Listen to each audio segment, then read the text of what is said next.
By the faithful and for the faithful. I'm Bruce McCurdy of the Edmonton Journal's Cult of Hockey, and I'm here tonight with my colleague Kurt Leavins, all the way from Pender Island, where he watched the Oilers stream the Flames 4-3. Hello, Kurt. Hello, Bruce. How are you tonight, my friend?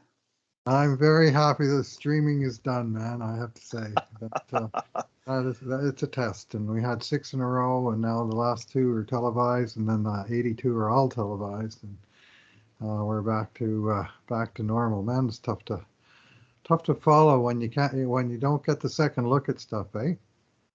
Yeah, and that shot from the nosebleeds. You know, I didn't used to need glasses when I watched Oilers games, but watching that feed tonight, the only way I can see their numbers is I've got my specs on. So yeah, I'm with you. I'll be happy when we're back to the regular television coverage. So our usual host, David Staples, is otherwise engaged tonight. So Kurt and I are picking up with Kurt pinch hitting for David. Well, I'm kind of pinch hitting for Dave, and Kurt's pinch hitting for me, I guess is one way to look at it. Right. And our friend Ira Cooper, original Pozar, is pinch hitting for all of us and doing the game grades for tonight's game. So, and he, of course, has to deal with that stream. So go easy on him. It's tough to do grades off a stream. I can vouch for it. I hope he wears the Puljujarvi helmet when he's doing his game grades. Man, I love Bouchard. I love Bouchard. He was still one of my all-time favorites. Just, showed up when it mattered, didn't he? He sure did. Tough as nails. And such a way with words when English was not only his second language, but learned as well into his adulthood. So he wasn't sort of real facile in it, but he had the words to express what he was trying to say, and sometimes he put them together funny, and it would make you laugh. Pick the right ones, though. Yeah. What makes us laugh tonight? Let's talk about the hockey game before we get into the good things and the bad things. Let's talk about the hockey game as a whole. How Oilers fall into a 3-cob hole, and then roar back with 4 goals, including 2 pairs of goals, each scored in very quick succession. First to cut it to 3-2, and then to turn the game completely in the third period. So, Kurt, what was your take on the sort of unevenness, I guess, of the game as a whole? Yeah, I think my generalization would be often the Oilers had no answer for the Flames forecheck, and that was a big reason why the score ballooned to 3-0. But I thought even more often the Flames had no answer for the Oilers' speed. And that converted into power plays and goals. And in the end, I think the difference between those two things, if you will, is what decided the game. So no, that's a bit of a generalization, but I thought the Flames were great on the forecheck, but they couldn't be on the forecheck all night. And when the Oilers got the puck moving north, man, they were tough to stop. Right on. Yeah, well, it was send the fans home happy. I'm pretty sure Dave Tippett will probably be less unhappy than he was after the last 4-3 win over Winnipeg on Saturday night when he lit into a couple of his players. I suspect tonight he'll be a little more even-keeled, but he'll still have lots of game film to chomp on for the next 24 hours and things to look at. And new player, important player, Duncan Keith made his Oilers debut tonight, and we'll be talking about him as we get into the podcast more. But it's interesting to see such a famous and accomplished player with 1,200 career games, like 100 odd more in the playoffs, lining up wearing the orange and blue. So we'll learn lots about Mr. Keith in the coming days, even though we know him pretty well already from his 16 years as a Chicago Blackhawk. I don't know what you earned his first unofficial Oilers assist tonight. it'll only show up in the preseason statistics, but there's one for the history books. But I'm with you. You know, there's a feature on Twitter sometimes, and it's called wearing the wrong uniform, and they'll show a famous player. They'll show a famous player who spent most of his career with one franchise, and then they'll show him in a uniform that he finished his career with. And, it's like Gary Carter in a San Diego Padres uniform. And it's just like, one of these things doesn't look like the other. And that was a little bit like Duncan Keith when I saw him for the first time tonight with the oil dry on. I'm sure we'll get used to it, but it looked a little out of place to start with, I have to admit. So. Yeah, that's for sure. Well, so did he to start with. I would say as well. But as you say, he did earn an assist, and it was kind of a weird one that he kind of did a spinorama and just kind of fished the puck out from behind him and sent it up the boards into what turned out to be the good ice. And Draisaitl won the race to it, and it wound up going the other way in a hurry. And a little bit of good luck, a little bit of good management. I mean, Keith put the puck in a good spot, and he got it out of a bad spot, so points for that. But anyway, we'll talk more about him in a bit. Let's begin tonight. As always, we're going to do our 2 good things, 2 bad things, and 2 numbers. And as usual, when the Oilers win, we're going to fudge the 2 good things a bit and take 2 good things each. So, because lots of nice things to talk about. So. Anyway, hey, when Oilers win, you don't want to spend as much time talking about the bad stuff as the good stuff. I know I don't. I want to talk about the good Absolutely. Stuff. So, Kurt, you go first. What's your first good thing? Well, I'll pick an easy one. The low-hanging fruit. I'll pick Connor McDavid, who I thought from the word go this morning had those sprinters sneakers on. Man, he was flying. In the first period, twice. He broke down the right-hand side and just swept past the Flames defenseman and in on goal. There was another sequence later where he had the puck in front of the net, lost it, recovered it in the corner, and came out again. You could hear the whole crowd go, "Ooh!" It was that big circle in the attacking zone, and to turn make those tight of turns at such a high rate of speed I'll never get tired of watching that. And then the goal that he scored, he was credited with. I'll say that because again, it was just a phenomenal sortie down the ice, beat everybody except Tanev Stick, got tripped and flew ass over tea kettle into the Flames goaltender. And then Jesse Puljujarvi put the puck off of McDavid's backside or back or shoulder or whatever it was into the net. Soon followed by Connor McDavid. And I don't know about you, but I drew in a pretty sharp breath when I saw that, because while I was happy to see the puck go in, I have to admit my primary thought was, oh my God, not again. Because he was flying when he went into the net. And I thought that was, I don't know about you, Bruce, I thought that was a dangerous play. And I was a little disappointed that there wasn't a call in that play. I mean, that's a trip every day of the week and twice on a Sunday, according to me. Stick right between his 2 legs and just send him flying. It was as obvious a trip as could be. And Calgary foolishly challenged the call because they said McDavid hit Marston. Well, yeah, he did, because he got hauled down by Tanev in the best Mark Giordano fashion, or the worst, depending on your taste. So he was in the crease for a reason. I'm with you. The camera panned to Puljujarvi and the rest of the guys celebrating the goal, and all I'm saying is, get up. Yep. Please be okay. Please be okay. Yeah. But he was okay. But he did get up. Yeah, he looked a little bit shaken up. I thought when he got up, he looked like he'd taken a bit of a knock, and I'm sure he had.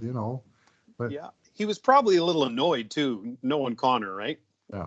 So, but yeah, he did get up and he was okay. Ended the night with a goal and an assist, 2 points, 8 shots on net, and was frequently flying through the universe at warp speed, which is what any Oilers fan loves to see on any given night. And of course, was a huge part of that 2 for 3 power play in the evening as well. So that's my good thing. Yeah, as I say, it's the easy one to pick, but he's sure fun to talk about. Mine's an easy one to pick too, and it's related, and it is that 2 for 3 power play, or that 2 for 2 power play that turned the game around in the third period. First of all, we had for Calgary, Milan Lucic took a holding penalty, and Flames almost killed it off. They got to within 5 ticks of the end of that power play. when the goal we just described happened, where McDavid crashed into the into the netminder, and then Calgary foolishly challenged the call. And the call, it was pretty obvious that McDavid had been tripped ass over tea kettle, as you said. I was saying to my wife, they should give Calgary a delay of game and a tripping penalty when they look at this replay. Yeah. That didn't quite happen, but no matter, it took the Oilers power play an additional 55 seconds to cash a second time. Now, of course, the go-ahead goal, having just tied it on their other power play. And yet another game that we've seen a few times over the last 2 years, certainly during the Dave Tippett era, that power play or special teams has won a game where the Oilers actually got outscored 3-2 at 5-on-5, but they come away with the 0 points for the exhibition win because of the 2 power play goals in the third period. That power play is a lethal weapon. As long as the refs remember the game has rules and they have to call them once in a while, the Oilers are in mighty good shape to take advantage when they do. Heard Rob Brown say tonight on the Oilers broadcast, he said one of the things that makes that power play so dangerous, if you want to set aside, 29 and 97, is the fact that all 5 guys on the ice in both units can either set up the goal or score the goal. And I'd never heard it put quite that way before, but I thought that was a pretty smart observation. Yeah, well, 8 of them altogether, because or it depends on the night, but Draisaitl and McDavid stay out for both units. So 3 other guys get replaced, or sometimes the point man and the net front guy gets replaced and they leave Nuge out there. They did that some last year, but they do have some decent options on the second unit now. So that's a good thing. I have to say that out of the unit, one guy that impressed me a lot tonight during the game generally was Tyson Barrie. I thought he was pretty strong. I thought he moved the puck well. He was skating well. He hammered a couple of real good slap shots from the point that tested Jacob Markstrom. And it was a good Tyson Barrie that we saw tonight. I think he wound up -1 on the first Calgary goal when Nurse's pass hit his skate and bounced in front, and he was trying to sort of make an emergency play and failed to do that. And that's obviously not his forte. But I thought when he was on his skates, he was an effective player and good puck mover and just so dangerous on the attack. Like, he can show up anywhere on the ice at any given moment. Barry, he just fits around here and there. 7 shot attempts tonight, so which led the defense score. So you know what, he skates way better than the average defenseman, and I'd say he handles the puck better than the average forward. That's a pretty good combination. Yeah, that's a reasonable way to put it. Yeah, he does dangle the puck really well for D-man when he's on his game, like I thought he was tonight. He's a very positive player for the Oilers. Okay, let's move on. Second good thing, Kurt, is the fourth line. And I think the fourth line that we saw play for the Oilers tonight is going to be the fourth line to start the season.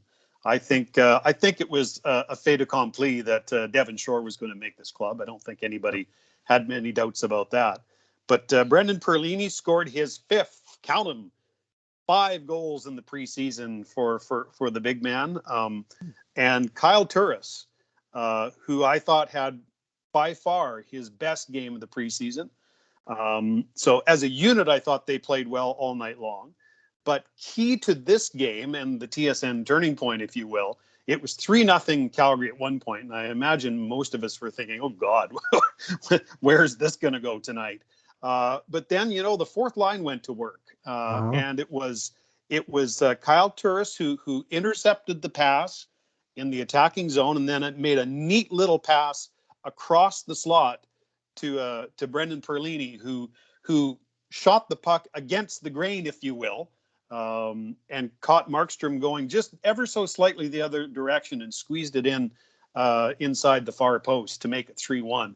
And I really thought that started to turn the momentum a little bit there, because when it was 3-0, it was all Flames.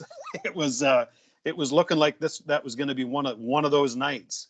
But at 3-1, it looked like that picked everybody's step up a skip. And you know what? that's something that we have not seen consistently from an Oilers fourth line in many seasons. Yeah. And if they can play a solid defensive game and chip in like that every so often, that's really important when it comes to winning hockey games, not just in the regular season, but in the playoffs when there are always fewer power play opportunities anyway. So I thought the fourth line was on display in a very good way tonight. And I thought all three men acquitted themselves very well. Yeah, tourists on that play. Bouchard made a good play at the point he backed off into the neutral zone. The puck came around and he read correctly that he could come up and make a play on it. And he shot it towards the net, but it was about 2 feet off the ice. And tourist batted it right down out of the air and was able to control it. And as you say, kind of shoveled it over because it didn't like drop perfectly on his stick, but it dropped somewhere where he could get a touch on it and send it to Perlini, and he kind of whacked it and found a hole like he's been doing the whole time in preseason. Man, he's got a hot stick right now, doesn't he? Shoots the puck, it goes in the net. So hopefully some of that will continue in the season. But I mean, between Perlini, who has 3 seasons of 14 plus goals in the NHL, and Turris, who has a history of an offensive player, I mean, you've got some actual potential offense on the fourth line. It's not like Jesse Joensuu and Gaten Haas and guys that have never scored more than 5 goals in the season. It's God love him, Boyd Gordon. No sign of Leonard Petrell or Boyd Gordon, right? Who gave you every ounce that they had, but yeah, but those ounces didn't include many goals. So this fourth line may be an upgrade in that department, and I guess the question is how well can they keep the puck out? Fair point. To if they can saw off their part of the game, whether it's high, medium, or low scoring, the important part is you want your fourth line to not hurt you by getting outscored the way Oilers has been for the last few years. So my second good thing is the unstoppable, irrepressible Jesse Puljujarvi. And I'm sounding like a broken record, but if I'm not mistaken, he's played 3 preseason games now, and he has 2 points in each one of them. And the Oilers won all the games that he's played in. And tonight he had the Jesse Puljujarvi hat trick, which is a goal, an assist, and a bone-crushing hit. He definitely had the hit of the night for the Oilers, and a night where, and we're going to see a lot of this, where the other team is more physical than Edmonton. Right now, Edmonton does not have a very physical team. They've lost Adam Larson. They're without Josh Archibald for the foreseeable, and they have those were 2 of their more aggressive and consistent hitters in recent years, and they haven't really replaced them with that style of player. But Jesse has really picked up on the physical. Like he's starting to realize that he's no longer, he's a man in a man's body, in a plus size body at that. He's engaging and he's relishing it. It looks like, and when he gets the chance, he lays on the hits, or he certainly will get involved in the battle, get in the way. And tonight, was Dylan Dubé, I believe, was the guy he flattened along the boards around the hash marks in the Calgary zone in the third period. That caught my eye. But his goal, was a real nice one-touch finish off a fine Draisaitl pass, and Draisaitl passed it just out of the reach of Jakob Markstrom's goal stick. He committed to try and pick off the pass. And all Jesse had to do was get a piece of it and get it upstairs, and he put it right in up under the bar, and that was right on top of the 3-1 goal, made it 3-2, and then from there on in it was a hockey game. And then the assist, which nearly could have been a goal. I mean, last game he had 2 goals, and tonight his assist was a shot that bounced off of McDavid and on its way into the net. But again, it was Jesse cruising through the slot, taking a pass and letting fly and getting it on the target. So there was another play. Oh yeah, it was actually the same play of the hit where Rasmus Andersson came over and he tried to take on Yessa after the hit, and all Yessa did was engage both guys. Dubé that he'd taken down with the hit, and Anderson would come out of position to challenge him. And while Yessa's taking care of business in the corner and two Flames out of the play, Derek Ryan walks right in and has a great chance to put the game away. I think it was already 4-3 at that point. And yes, and he kept his discipline. He didn't take the bait from Rasmus Anderson, and he shouldn't. So it worked out. It would have worked out perfectly, of course, had Ryan scored, but he had every chance to. And it was just another play of Puljujarvi, engaging physically and messing with his opponents a little bit and not creating opportunity for a teammate. So lots to like in JP's game tonight again. Yeah, I agree with your assessment, and the absence of Larson and Archibald, and that certainly does make a difference. On the other hand, you know what they do have up front are some forwards who are big men. Yessy's one of them, who's certainly capable of playing big. Zach Kassian, capable of playing big. Warren Foegele, the more I watch him, the more I like him. Like, he has very good skating skills and pretty good puck handling skills, but he's a load. Yeah. And he's not afraid. While he doesn't, throw a bunch of hits like Josh Archibald does, he does use his frame to get really good body positioning, and he's really strong in the cycle. So while I agree, I think they lost maybe a little bit of that, I might call it punch. They do have some big men up front, and add Leon Draisaitl to that, who are awfully hard to knock off the puck. And if they arrive in a foul mood, that could be a very good thing for the home team. Yeah, well, Foegele led the team tonight with 3 hits, and he just is sort of generally physicality is part of his makeup for sure, and they're going to need that from him because they've lost sort of their 2 hit first, ask questions later players, and Kassian can be like that, but he's kind of up and down, as we all know, like the Tides. Whereas Josh Archibald, a large percentage of his game, it would be a rare night where Josh wasn't a physical element at some point in the game, or taking a run at somebody with his human torpedo playing style. Yep, this is true. And you know what? Jujar Kara offered an element of that in his game as well, right? Yeah, absolutely. Yeah. Bouchard, he was something like 2nd or 3rd in the league last year in hits per 60. For the amount of ice time that he got, he was just bringing it game after game. He'd have 3 and 4 hits in like 10 minutes of ice time. He put up, because he didn't play a huge amount, he wasn't like right among the hits leaders, but on a rate basis, he was right at the top. Righto. So, Kurt, bad thing. We got to do one bad thing each. We should be able to find one. Yeah, well, you know what? I already alluded to the Flames forecheck, and I think that's the strength in their game. I think that's probably how the Flames will generate a significant amount of their offense this year. I think they're going to be challenged to score enough goals this year, but their forecheck is quite effective, and we saw it on display, I'd say, from about halfway through the first period to about halfway through the second period tonight, where I thought it was really effective. Wow. And the bad thing I thought was how poorly the Oilers handled it. And if you look at the number of giveaways tonight, there were 10 giveaways by the Flames, 20 by the Oilers. Now, certainly not all of that was in the defensive zone, but a good chunk of them were. Right? So, if you lose the giveaway battle 2-1 and still win, there's an element of good fortune there. And so I really thought the Oilers' defense, generally speaking, had a real hard time handling the Flames' power play.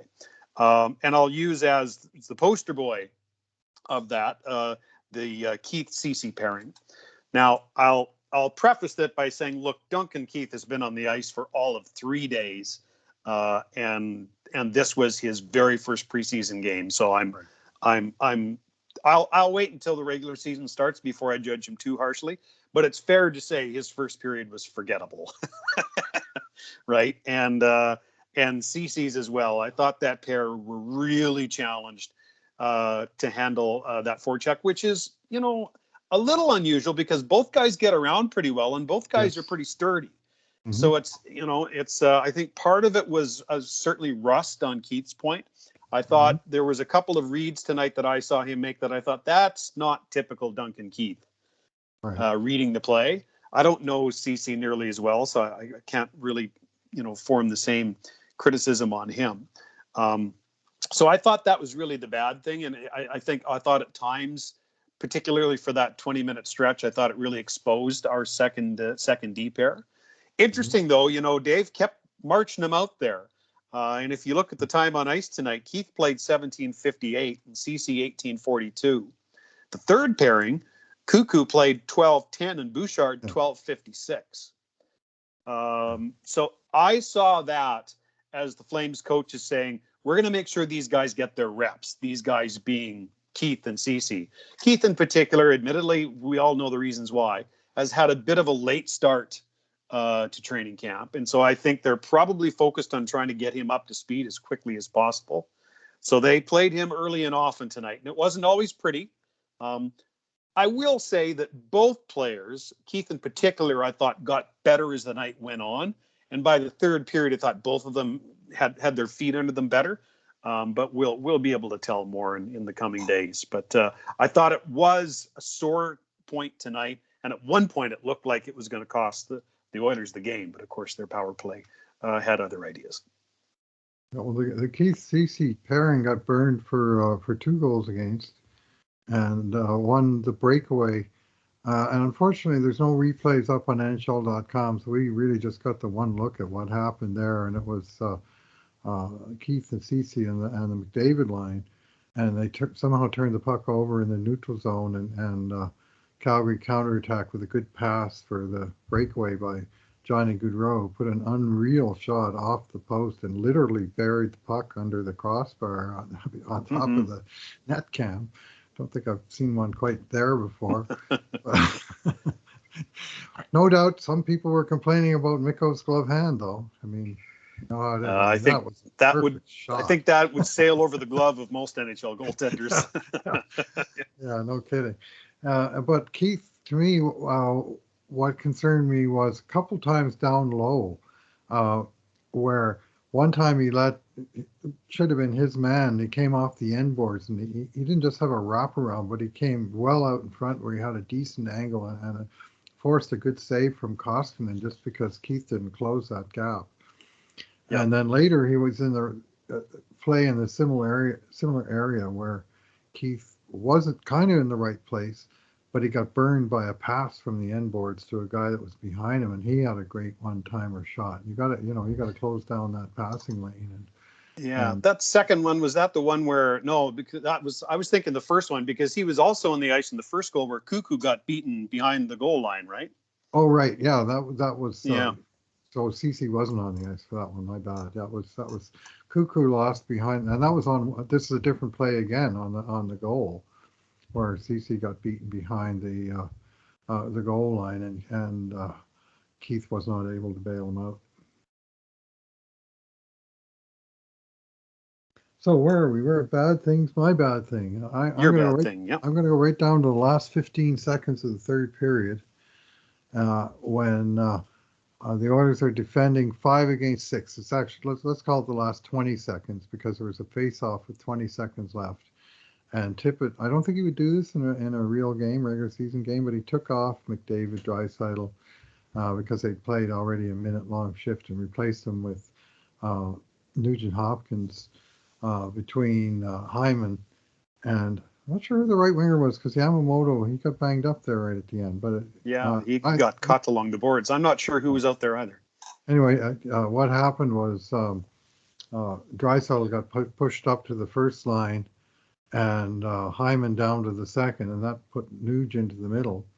And so Nuge got the puck just inside his own blue line, as I recall, without a lot of pressure on him. 15 seconds left, and the play there is that you want to get it out, you want to get it over center, you want to get it in their zone, maybe even to the face-off circle. What you don't want to do is ice the puck, and he got too much weight on it, and he did ice the puck, and there was 10 seconds left, And here we have 10 seconds left, and the Oilers have like 5 good face-off men, and they're all on the bench. And Nugent Hopkins is the only center out there, and he got absolutely cremated in the face-off that followed. Went straight back to, I think it was Rasmus Anderson with a rocket of a point shot and some Flames pressure at the end. That was just kind of unnecessary. Like, it was a play that just, it's a fairly simple play to dump the puck and not ice it, and you just need to get execution in a place like that with the game on the line. And I'm sure if you asked him, he would say, I'm not happy with that either. But we could single out lots of bad things, but that one was fresh on the memory as the game ended. So you won't hear me criticize Nuge very often, but yeah. Well, you know what? In a normal regular season game, the game's on the line there, right? Yes, so that's absolutely. That's a big play. So I agree with you. It's a friend of mine texted me after Nuge iced the puck there and said, I think we have to send Nuge to the Russ Howard School of Curling to get his weight a little bit better. So yeah, you want a guard there, and not a hack weight shot. You want it through the end line, that's for sure. Anyway, it was a small thing, but at crucial times, under crucial circumstances, small things can be everything. Yep. So we have left numbers. Kurt, what number grabbed your eye from this game? Speaking of face-offs, my numbers tonight are 60, 60, 62, and 50, which were the face-off percentages tonight for McDavid, Draisaitl, Ryan, and Shore. Nice. And I know there's folks out there that will quibble with the importance of face-offs. The way I've always thought of it is, it's always easier to play this game with the puck. And typically, when you win face-offs, you have possession. And you know what? I think there are 4 guys on the team, given how far McDavid has come with his face-off ability. We have 4 guys now who you could theoretically put on the ice at a tough spot and have a reasonably high level of confidence they might win a draw for you, including if your big 2 guys actually aren't on the ice. Ryan being at 62 tonight and Shore being at 50. So it's a nice spot to be in. And you've got another center or 2 that are on the ice that can also take a draw, like Kyle Turris, who took a few draws on his strong side tonight. So yeah, it's I think when you're an offensive geared team like the Oilers, where possession is 9/10 of the law, I think winning those faceoffs and getting possession is a very good thing indeed looking forward.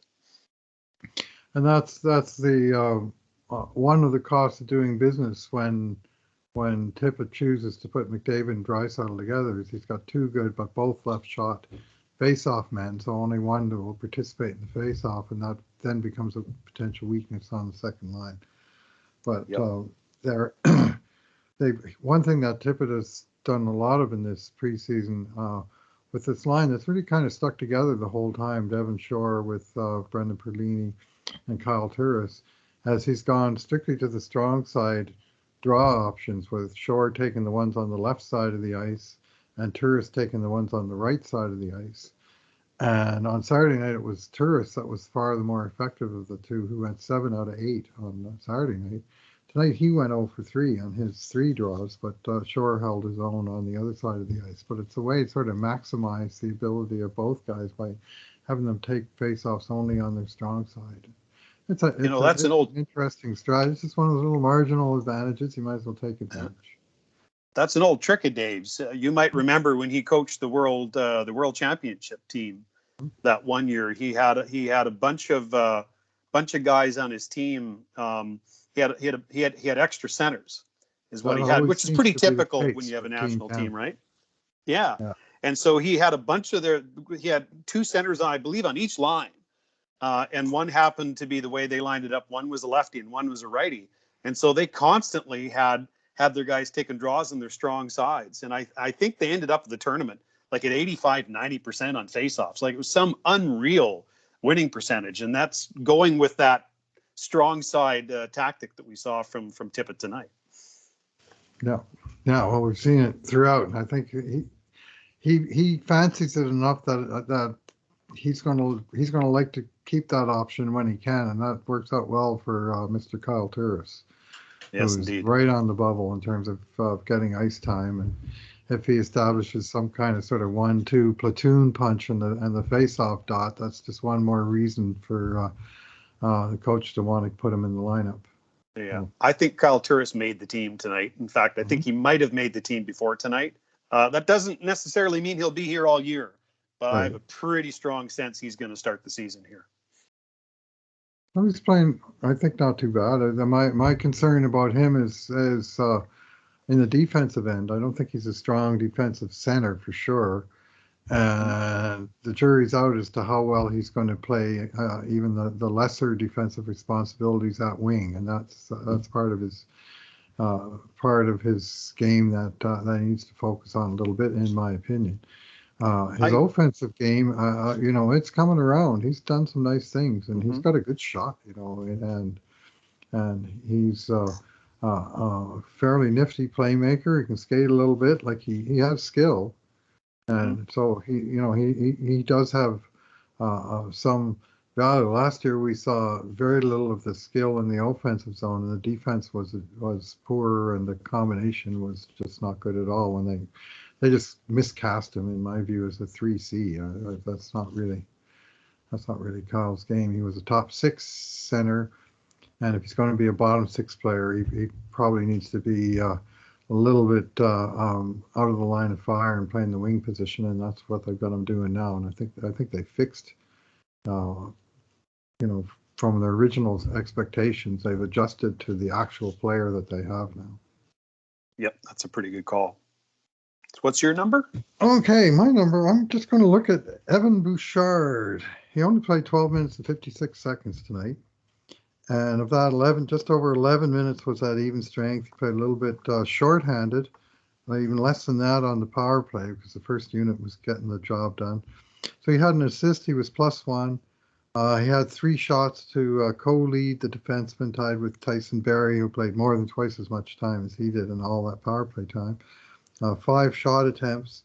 He had a hit, a couple giveaways, takeaway, block shot. Like, he was involved in the game in various aspects.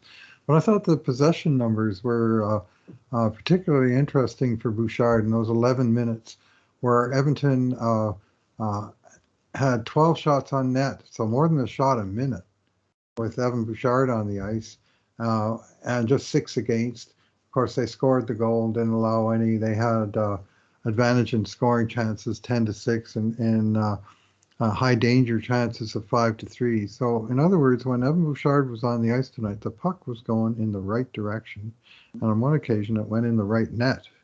And I didn't see that he had any particularly egregious problems on the defensive side of the puck. He's never going to be perfect back there, and frankly, his defending reminds me a little bit more of Justin Schultz than I would like on some occasions. Yep, But yep. but he's got such skills on the offensive side of the game, and he's got the smarts, he's got the beautiful passing, he's got the dangerous point shot, he's got really, to me, really good decision making with the puck. Mm-hmm. And I mean, and he's just scratching the surface, obviously. I mean, he's played 21 NHL games, so player to watch. And the third pairing is the place for him to be. I'd like to think there'd be a role for him on at least the second power play unit because of his proficiency on the PP. But for now, let's study what he does at evens. And tonight, the stats back up my imperfect observations during a stream game that he played pretty well, and that the puck had been going in the right direction when he was out there. And when he was on the ice with McDavid, the shots were 4-0 for Edmonton. When he was on the ice with Nugent Hopkins, different line, it was 5-1 for Edmonton. When he was on the ice with Perlini, different line again, it was 5-2 for Edmonton. I mean, the puck was in Calgary's end a lot more than Edmonton's, and it was so just little signs, but little positive signs. Good arrows for Evan Bouchard, and good on him. This is an important time in his career. I saw Evan Bouchard exactly the same way you did tonight. So I agree with everything you just said. My biggest worry about Evan Bouchard isn't Evan Bouchard. It is how people will handle his ups and downs this year. And fresh in my mind is sitting in Rexall Place with the young Jeff Petrie, who would look like, a potential future Norris winning defenseman one shift and a East Coast Hockey League defenseman the next.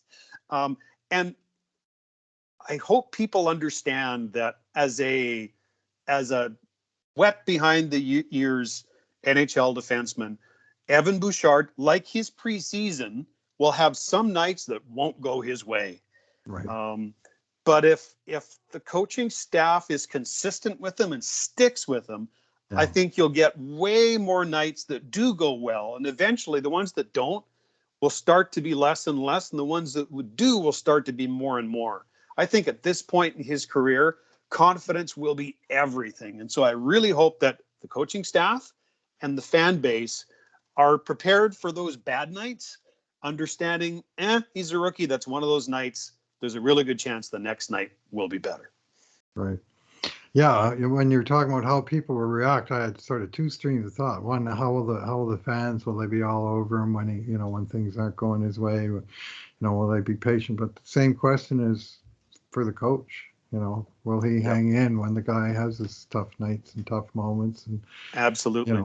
Will he keep throwing him back out there, or will he, even in a night where it's completely going wrong and he has to pull him back a bit, will he come right back with him the next game and give him the same opportunity from the start of the game that he would get on another game with, letting bygones be bygones? Because he'll have tough nights, as you say. Sure. I mean, it's inevitable. Every young defenseman has tough nights. Yeah. Well, you know what, Bruce, if they're really serious about this player, they will do what you just said.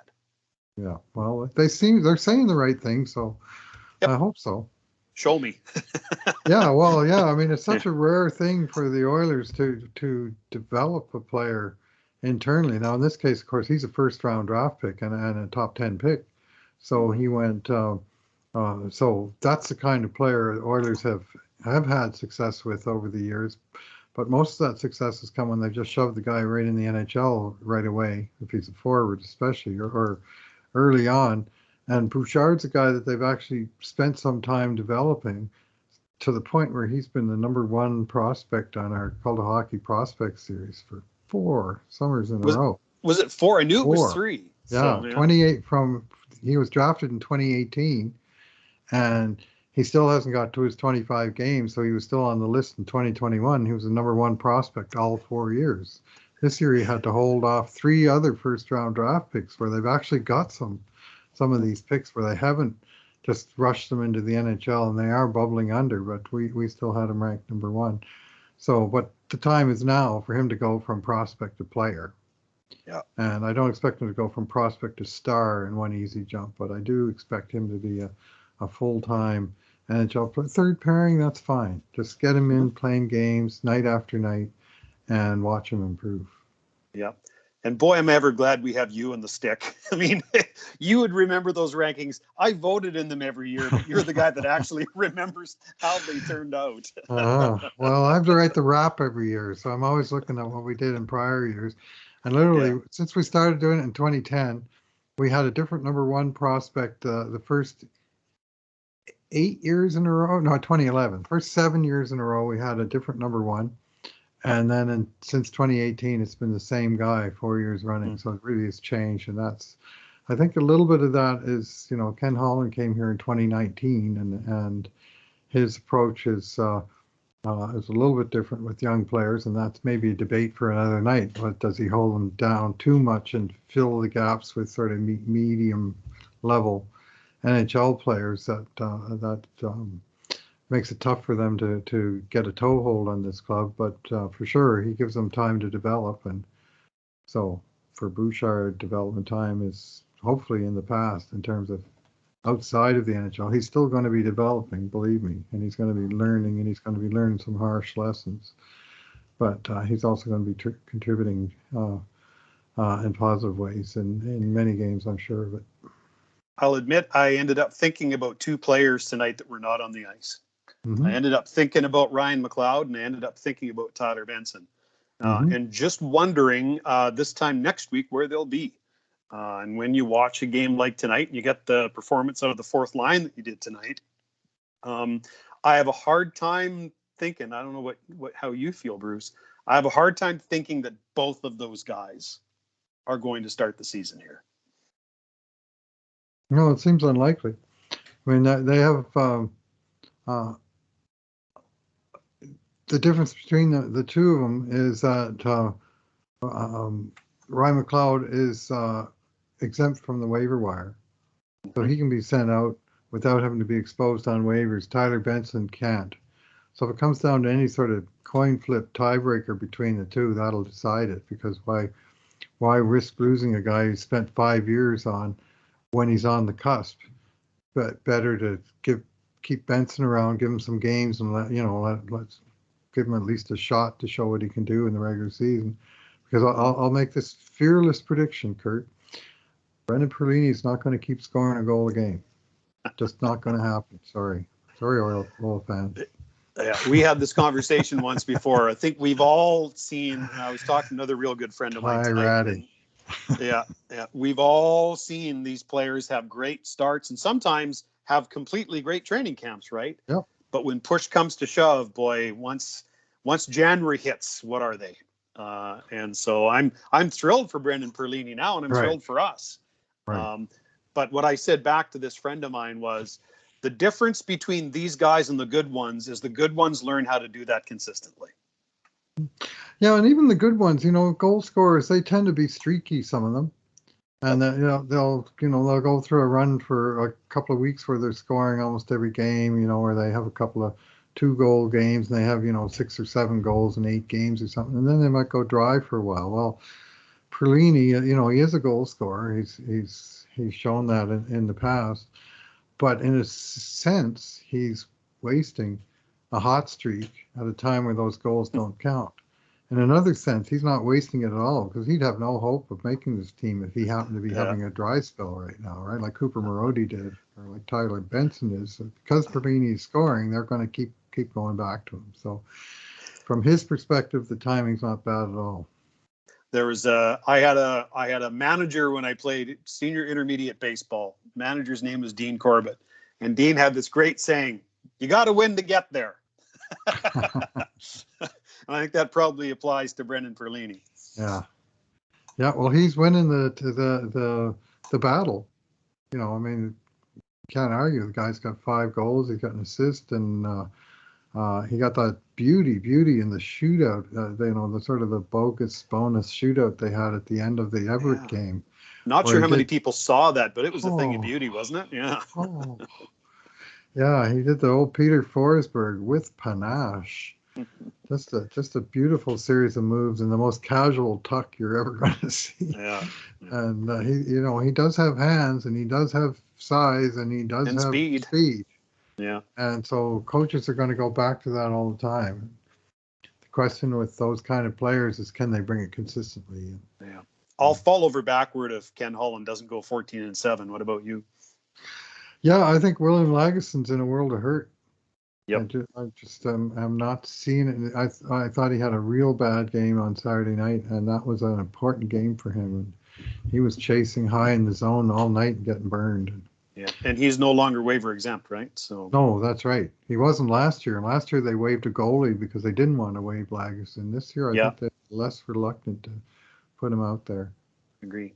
Because I think what he played some games last year. He showed well at times, but what I think he's fairly definitively shown by now in his draft plus 8 year is that the ceiling is not very high. So if you lose a guy, you can find another guy, right? He's your prototypical 7-8, right? Yeah. And possibly he might peak as a third pairing guy. It's hard to imagine him ever being a top 4 in this league. And I had hopes that he was sort of a dark horse guy that had a little more offense than you realized at the AHL level. But that hasn't really translated here at all. So I think he's in tough. So I think 14-7 is likely the way. And of course, you never know who's going to get banged up between now and the end of camp. That the injury list could wind up being a factor in that too, and they don't have to waive anybody. Yeah, no, for sure. The one thing that might work in Ryan McLeod's favor, I agree completely, because he's waiver exempt. It makes it easy to send him down there. On the other hand, he's a guy who can play more than one forward position. He can take a face-off for you. He's been on as many PKs as Tyler Benson has. So he's a little more of a Swiss Army knife. If you're going to be here as a 13th, 14th forward, you probably have to be able to do more than one thing, right. And that he can. So it'll be interesting to see, where the decision is made between the skills that he can bring to the table and the contractual advantage that he gives the club. Right. Well, on the other hand, the Oilers have a few Swiss Army knives up front already. They've got, on the fourth line, even with Devon Shore and Kyle Turris, they have two guys that play both center and wing, or can. Yep. Obviously, Draisaitl and Nuge flipped from center to wing tonight, and they've been doing that on an ongoing basis. They have a few guys who can play either wing, like Zach Hyman, Warren Fogle. So, they need to move positions around. You don't need all 12 guys on your roster to all be able to play every position, but you want enough versatility in the group that you can stick a Tyler Benson in there and say, okay, you're a left winger, play left wing. We can work with that. Mm-hmm. Yeah, and the other thing with McLeod is that, you know what, just because you get sent down doesn't mean you're spending the season there. Oh, of course. And as you just said, who knows how long this hot streak will last for Brendan Perlini, and who knows if Kyle Turris sure looks good in preseason, but then we get 2021 version of Kyle Turris, and then in the meantime, Ryan McLeod's been playing 20 minutes a night for 10 games. Yeah. So it'll be interesting to watch, won't it? Yeah, well, based on his camp, I would say he has not had a strong camp. I haven't seen him good, McLeod, and I do see some, beautiful skating. He's very good for sort of from blue line to blue line, transporting the puck, but not really flashing much offense at this level yet, and on the wrong side of his check in the defensive zone a little bit.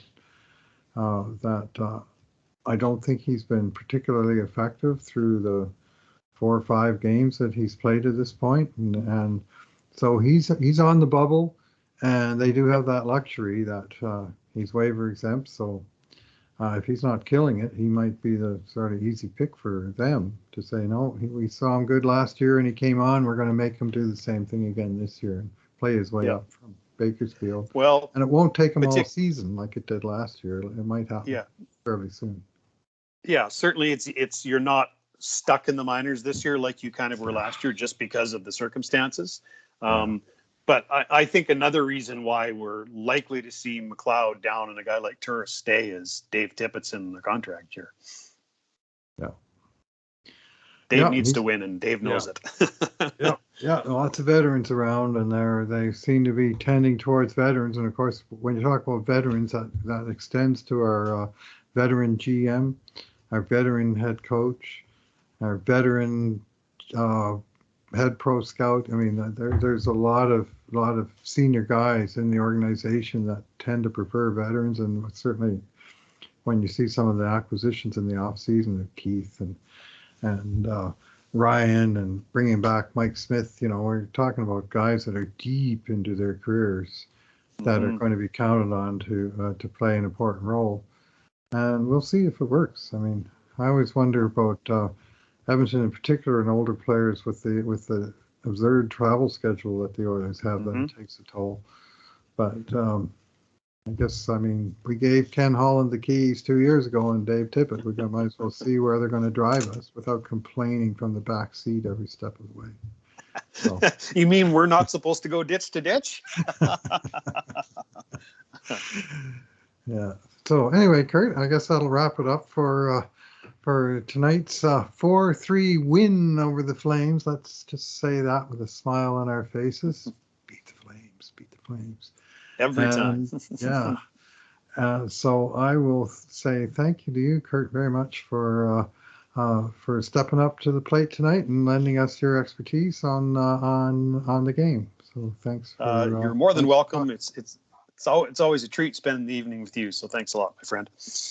Thank you, Kurt. And thanks to you in the audience for listening. And in the meantime, and in between times, this has been another edition of the Cult of Hockey podcast.